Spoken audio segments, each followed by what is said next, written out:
Assalamualaikum warahmatullahi wabarakatuh. Bagaimana kabar kalian anak-anak? Semoga tetap sehat dan tetap semangat untuk pembelajaran jarak jauh kita. Untuk pertemuan layanan bimbingan dan konseling kali ini, Bu Kilang akan membahas tentang pilihan karir setelah lulus SMP. Materi ini khusus untuk kelas 9, terutama sebagai layanan informasi pada bidang karir. Tujuan pemberian layanan kita kali ini supaya kalian mampu memahami kemampuan minat dan bakat sehingga dapat menemukan pilihan studi lanjut kalian lebih terarah. Sebelum kita masuk ke materi layanan, Bu Kilang akan memberikan sedikit apersepsi sebagai bahan sebelum kita masuk pada materi inti kita, bahwa layanan informasi terkait bidang karir pada bimbingan dan konseling adalah sekolah menjadi tempat untuk mengembangkan kapasitas intelektual, sosial, dan kejuruan atau karir. Selain itu, pada layanan informasi bidang karir memiliki pengaruh besar dalam perkembangan remaja. Remaja di sini dimaksudkan adalah siswa yang mendapat pengetahuan yang benar dan tepat mengenai perubahan fisik dan psikologis serta mampu membantu memahami tugas-tugas perkembangan kalian. Memasuki materi inti kita terkait pilihan studi lanjut setelah SMP, kita akan menyimak bersama skema karir SMP atau MTS. Di sini kita lihat bersama ya. Skema karir SMP atau MTS terdiri dari SMA, kemudian SMK dan pada pelatihan atau kursus ya. Jadi setelah lulus SMP kalian bisa memilih ketiganya, namun dari ketiganya juga tetap melalui tahap-tahap proses studi lanjut. Artinya ketika kalian lulus SMA, kalian bisa memilih perguruan tinggi. Kemudian yang mungkin memilih SMK, kalian bisa melanjutkan juga perguruan tinggi atau mungkin bisa langsung bekerja atau berwirausaha. Kemudian pada pilihan untuk melaksanakan kursus pada balai-balai pelatihan, kalian bisa memilih untuk langsung bekerja, kemudian memasuki dunia kerja atau dunia usaha. Semua puncak pada skema karir tujuannya adalah pencapaian sebuah karir seseorang. Jadi puncak karir seseorang bukan terletak pada jabatan tertinggi di mana dia bekerja, namun ketika dia sudah mempunyai atau sudah nyaman dengan tempat dunianya bekerja. Oke, kita lanjut pada pemantapan setelah lulus SMP. Melanjutkan kemana ya? Nah, beberapa pilihan sekolah setelah lulus dari SMP yaitu ada dua.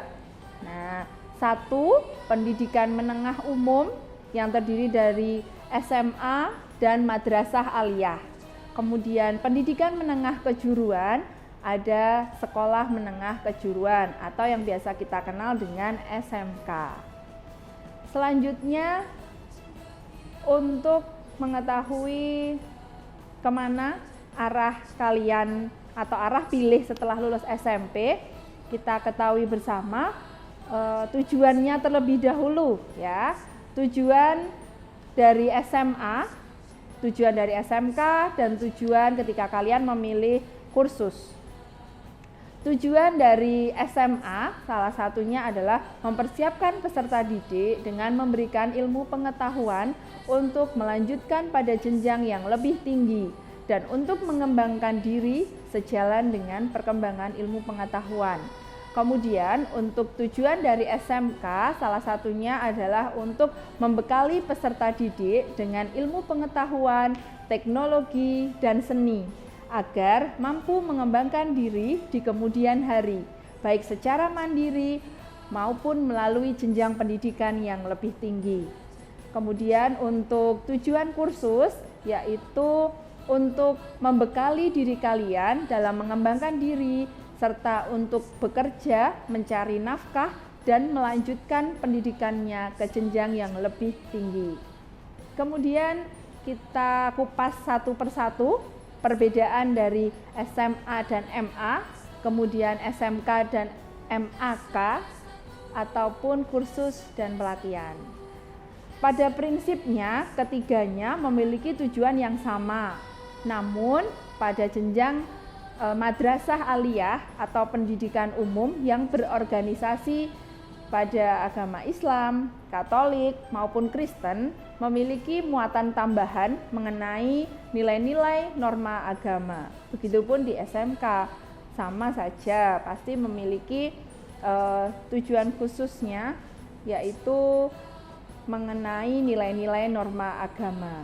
Kalau untuk kursus dan pelatihan, pada dasarnya antara kursus dan pelatihan memiliki substansi yang sama, yaitu proses transformasi untuk meningkatkan pengetahuan, keahlian, kompetensi dengan suatu cara atau metode dan tempat tertentu.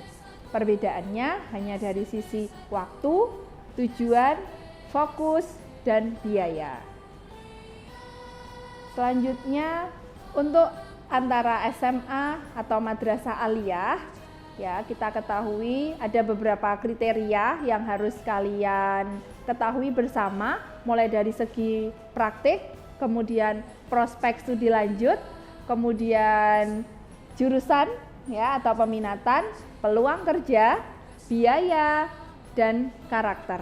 Nah, dari keenam kriteria tersebut masing-masing memiliki perbandingan sendiri.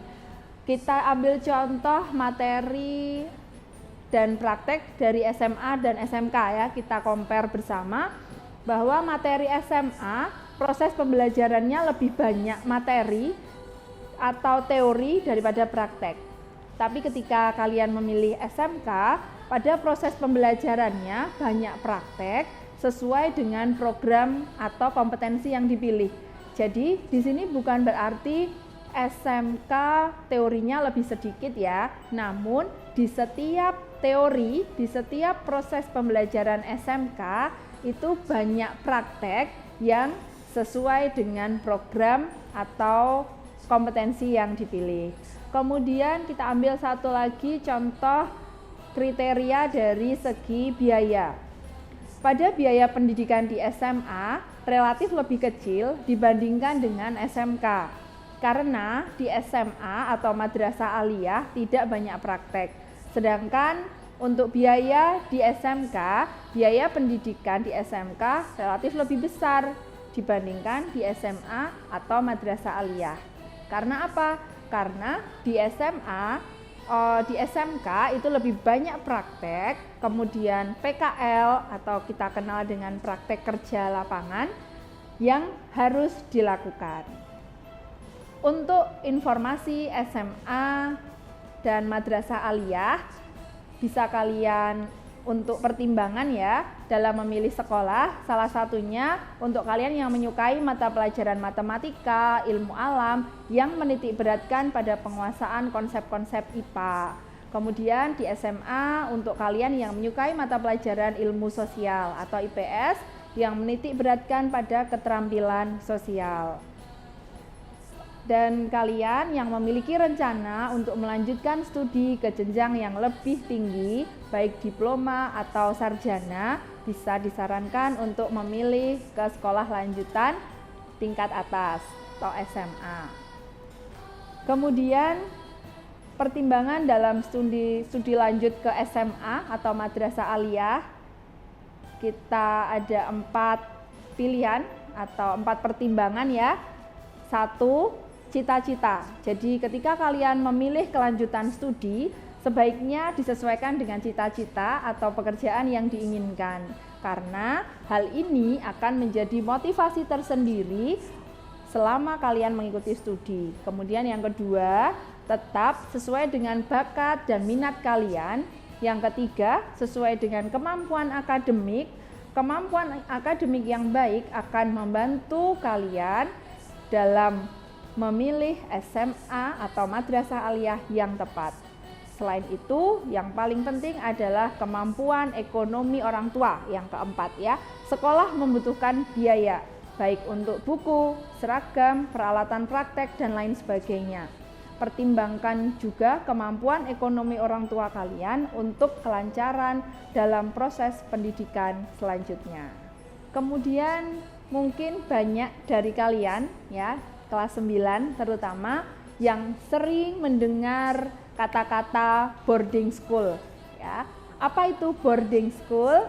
Di sini sekilas Bu Gilang jelaskan, untuk istilah boarding school adalah sekolah berasrama atau pondok, di mana para murid mengikuti pendidikan reguler dan agama dari pagi hingga siang di sekolah. Kemudian dilanjutkan dengan pendidikan agama yang menekankan pada praktek pendidikan agama untuk kesehariannya. Lalu apa keunggulan dari boarding school? Keunggulan dari boarding school yang pertama, setidaknya boarding school memiliki strategi pembelajaran yang lebih modern dibandingkan dengan sekolah-sekolah formal yang seperti biasanya. Kemudian dalam sekolah yang berbasis asrama, dididik untuk mandiri, kemudian meningkatkan keberanian peserta didik dalam mengambil resiko dan belajar dari kesalahan. Itu sekilas tentang boarding school. Kemudian ada beberapa tips untuk memilih sekolah, utamanya bagi kalian yang kebingungan antara SMA dengan madrasah aliyah. Kalian harus mempertimbangkan ada 7 hal ya, bisa kita lihat bersama. Yang pertama adalah reputasi, biasanya tergantung dari kualitas lulusan. Kemudian yang kedua, status akreditasi sekolah tersebut. Yang ketiga, fasilitas pendidikan. Yang keempat, prospek lulusan. Kemudian yang kelima, biaya pendidikan. Yang keenam, prestasi dari sekolah tersebut. Dan yang ketujuh adalah jarak tempuh. Yang ketujuh ini mungkin adalah hal sepele, tetapi perlu diperhatikan karena jarak sekolah dari rumah kalian akan berdampak pada kedisiplinan waktu kalian datang ke sekolah. Selanjutnya untuk kelompok peminatan di SMA atau madrasah aliyah, sudah dijelaskan di awal bahwa kelompok peminatan di SMA ada 2, yaitu IPA dan IPS. Kemudian kalian bisa mempertimbangkan dalam memilih peminatan itu akan memperhatikan tentang prestasi belajar. Jadi ketika kalian akan memilih jurusan IPA maupun IPS, kalian harus mempertimbangkan prestasi belajar, prestasi non-akademik, kemudian minat belajar yang tinggi. Yang keempat, cita-cita kalian, apakah cita-cita kalian itu sejalan dengan pilihan kalian, kemudian perhatian orang tua dan deteksi potensi dini. Itu. Selanjutnya kita akan mengupas tentang SMK. Sebelum kita mengupas tentang SMK, ini adalah tips memilih peminatan ya, untuk memilih IPA ataupun IPS ya. Yang pertama, kalian harus mengenali bakat dan potensi diri, kemudian mengenali minat kalian, membuktikan secara real bahwa pilihan peminatan adalah prestasi real kalian.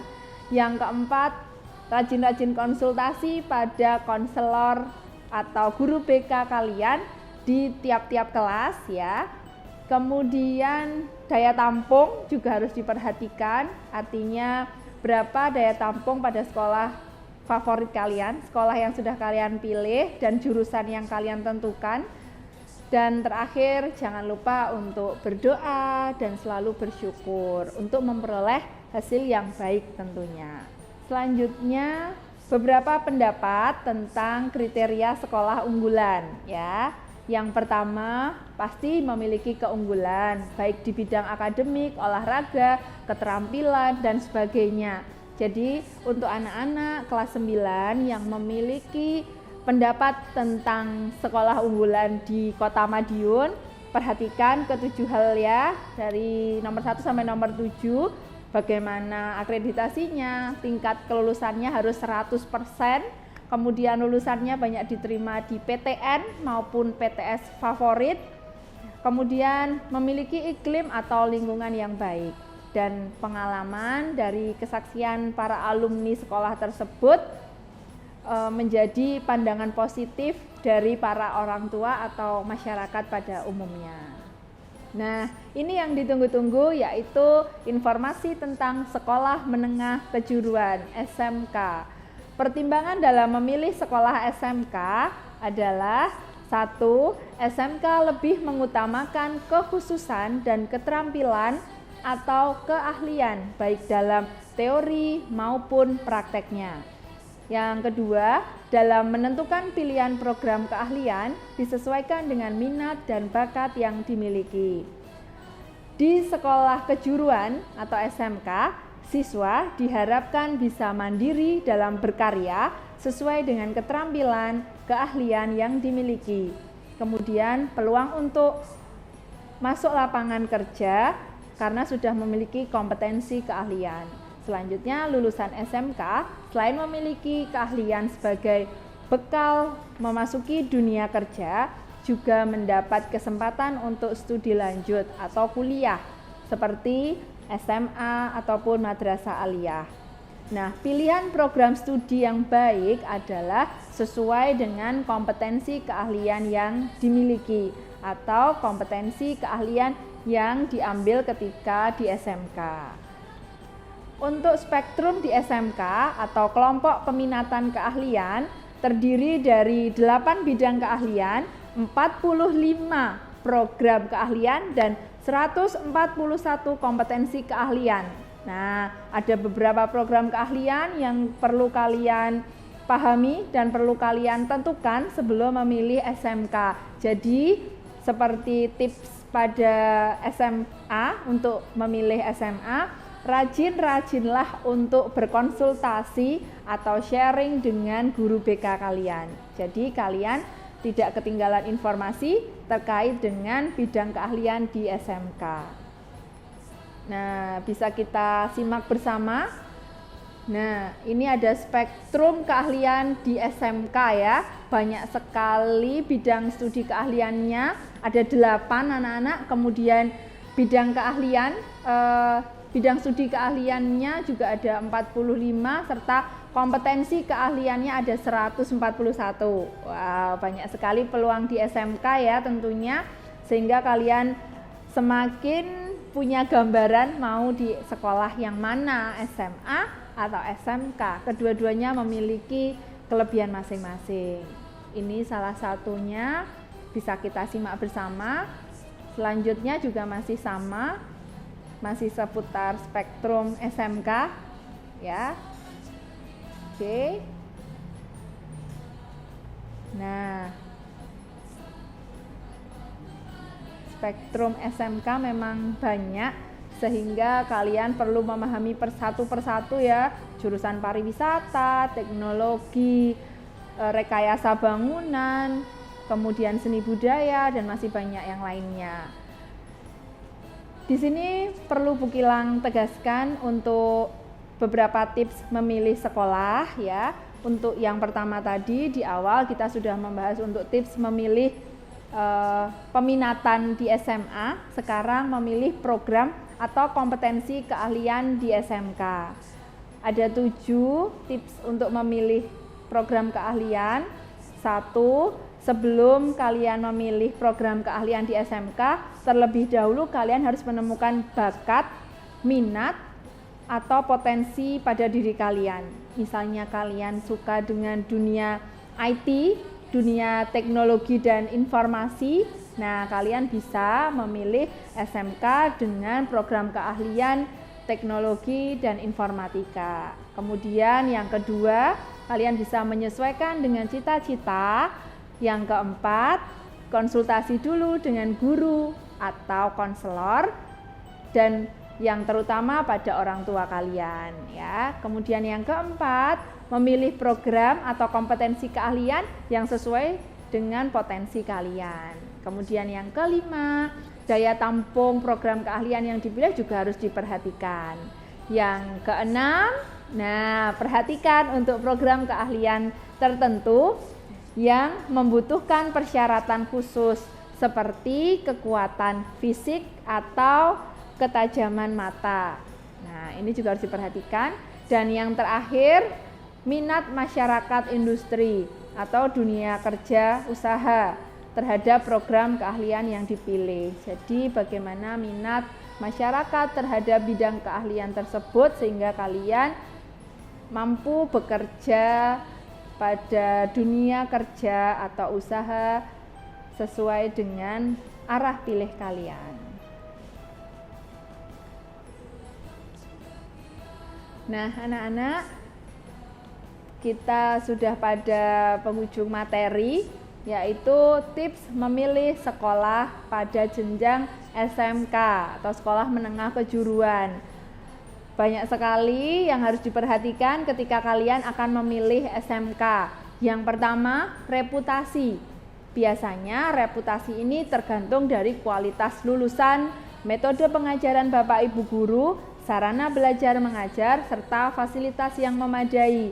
Kemudian yang kedua, status akreditasi sekolah tersebut yang diberikan oleh Badan Akreditasi Nasional yang merupakan penilaian terhadap kemandirian atau kemampuan sekolah tersebut terhadap kegiatan belajar. Yang ketiga, fasilitas pendidikan. Fasilitas pendidikan di sini salah satu faktor penting dalam rangka mencapai kualitas pembelajaran untuk keberhasilan kalian ke depan.